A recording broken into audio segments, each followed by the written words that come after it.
Hello, my sacred ones. I'm Savina Leo, and welcome to another episode of the Sacred Sutra podcast, where I break down spiritual concepts so you can understand and integrate them into your everyday life. Before we start the episode, if you found that affirmations just don't work for you and you wonder how it's worked for other people, what I've done is I've flipped the script on affirmations and I've developed 21 radical affirmations that will drastically change your life. It's not like the regular I am affirmations. It is powerful and it will get you what you want. It is free and it is down in the show notes if you're interested. So recently someone was explaining to me that they no longer have the drive to do any spiritual practice. They were doing the work before. They were reading books, they were listening to YouTubes, they were listening to podcasts, and they just don't have the drive to meditate anymore or to put in the work spiritually. And my response to this was simply, there are ebbs and flows to spirituality. And sometimes when you are now awakened and you're now doing the spiritual work, you get so excited to do all the work and to take all the information in, and then all of a sudden you just feel like you want to reject everything that you've learned. I'm here to tell you that this is perfectly normal. And what is actually happening is that you are taking the time to integrate what you have learned. Now, the masculine go-getter of like diving into the work and just doing it and showing up every day for yourself doing it is missing the female component of taking the time and stepping back and taking everything that you've learned and now integrating it back into who you are. And it's almost like you're drinking in the water and then you're taking it up into the roots and you're making nutrition out of it. So when you come out of this rest period, you're actually going to come out of it stronger.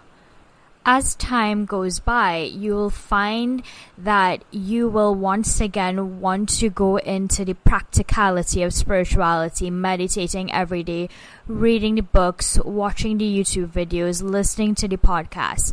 And then you're going to take that information and you're going to want to integrate it again. And it's like waves on the beach.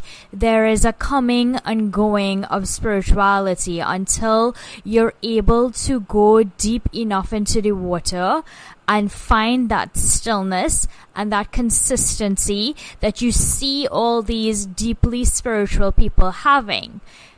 It took me years of the ebbs and flows of my spiritual practice to get to a place where I practice every day without even thinking about it, without feeling any resistance to it. But like I said, that took years and years of me diving deep into spirituality and then coming back out, integrating that into my life until I figured out what worked for me. And each time you dive deeper into spirituality, you tend to experiment with different things.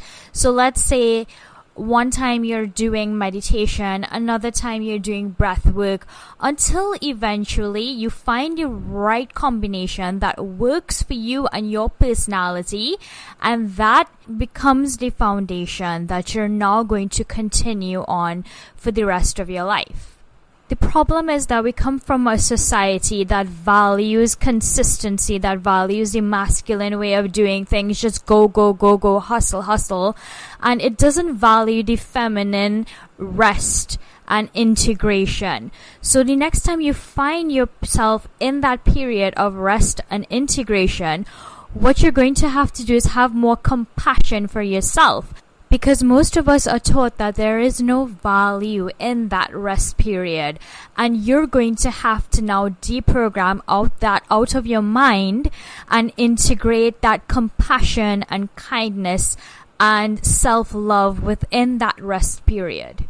If you really think about it, a spiritual awakening is the understanding and awareness that you are a spiritual being, that you have a higher purpose, that you're not just a human, you're a spirit having a human experience. Now, with that human experience comes a lot of trauma and suffering, and your spiritual awakening is you dealing with your human trauma and suffering. Most of us are walking around with buckets full of trauma and suffering, and we can't drink that bucket all at once. Most of us need to take a glass, a half a glass, a dropper sometimes of that bucket and work on that, take a little time, and then go back to it. So we're going to need to take time to integrate that trauma that we have now dealt with, rest a little bit, and then go back and take another glass from that bucket. Until one day we look into that bucket and we realize, hey, this is a manageable amount. I know how to deal with this bucket now. And that's what you really see in these spiritual teachers. They are the people that have dealt with their buckets. They now have the tool to deal with their traumas and issues. And when things arise in their life, it does not bother them as it used to before, because they've dealt with their trauma and suffering, and they also have the tools that they know works for them. You can't compare your journey to someone else's journey, because we all started at different times. We all had access to different things.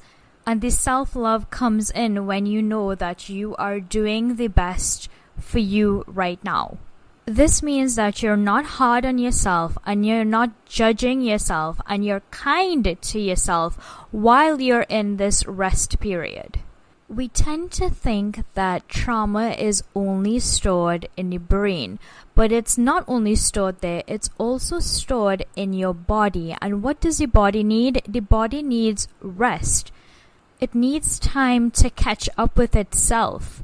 So in those moments when you are integrating your spiritual experiences, it's great to move your body and go have new adventures and do new things that will inspire you to do the work again. It's a balance of living your life to the fullest, yet having the discipline to do your spiritual practice, and all that takes time. So the next time you find yourself in one of these rest periods and you are hard on yourself because you are not practicing and you're not doing the work that you should, know that this is part of your spiritual practice, and this is part of how spirituality evolves over time. I hope this was helpful, and I wish you so much luck on your journey. As usual, if you want to find me, you can find me on Instagram at I am Savina Leo. And until I speak to you next time.